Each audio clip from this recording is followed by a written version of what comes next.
pelaksanaan audit. Kalau tadi adalah opening ya, kita masuk ke pelaksanaan audit bagian B.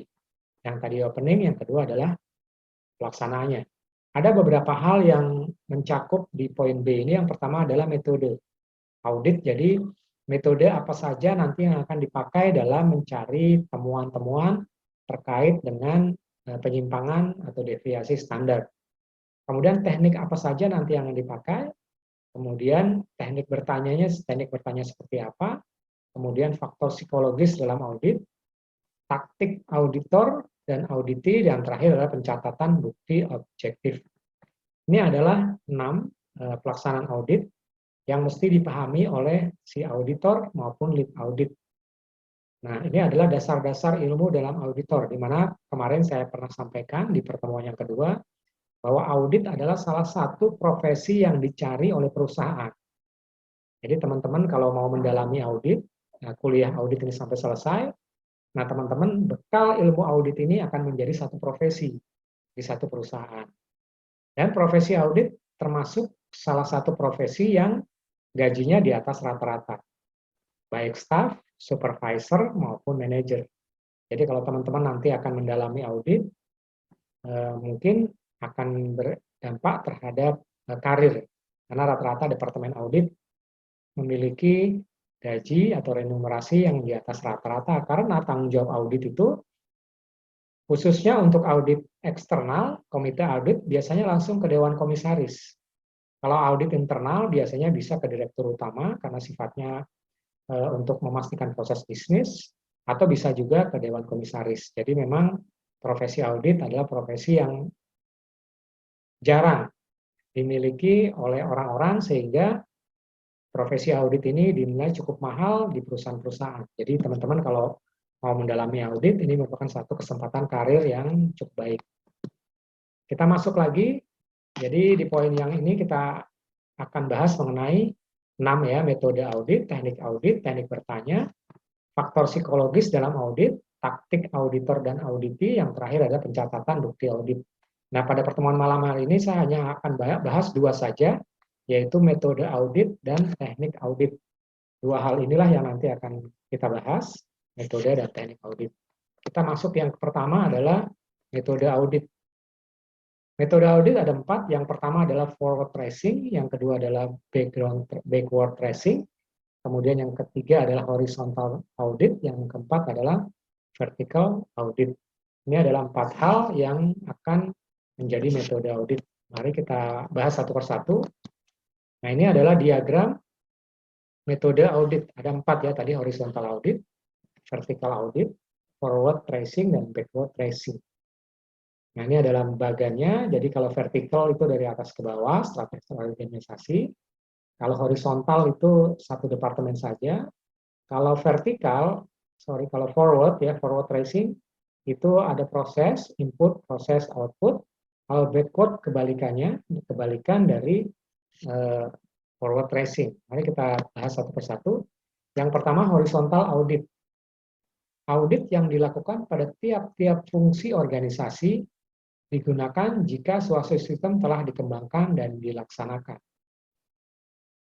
Jadi horizontal audit ini digunakan untuk fungsi-fungsi organisasi tertentu. Misalnya tadi fungsi Departemen Pajak ya seperti Mas Ade ya. Kemudian fungsi Departemen Kebersihan, misalnya fungsi Departemen GA, fungsi Departemen SR, fungsi Departemen Finance, fungsi Departemen Accounting, dan sebagainya. Jadi horizontal audit adalah pemeriksaan audit dari aspek fungsi. Kemudian kita masuk ke vertical audit. Audit yang dilakukan pada fungsi organisasi yang terlibat dalam suatu persyaratan kontrak atau proyek tertentu. Digunakan untuk memeriksa kesesuaian organisasi terhadap suatu kontrak atau proyek yang telah disepakati bersama, bisa digunakan di Departemen Pertahanan, ini contohnya misalnya di Inggris.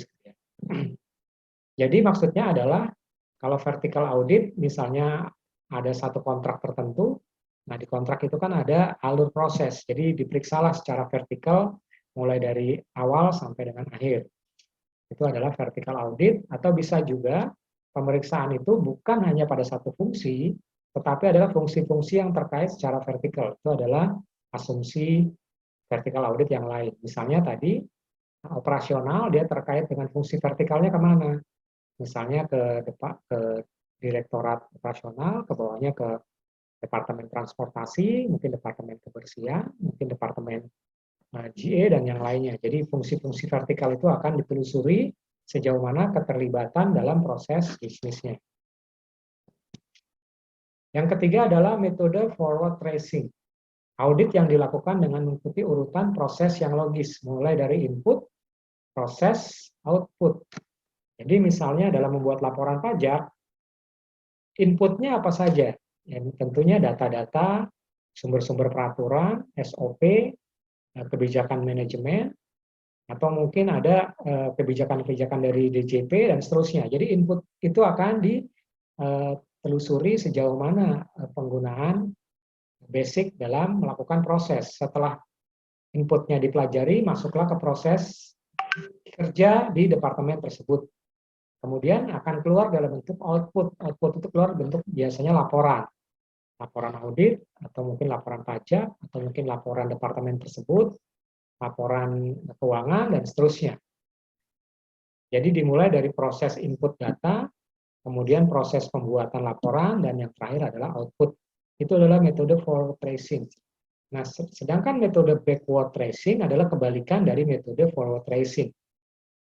Dimulai dari output, proses, input. Jadi yang diperiksa hasilnya dulu, misalnya laporan keuangan, dicek apakah ada penyimpangan atau tidak. Nanti kalau ada penyimpangan, maka dilihat prosesnya.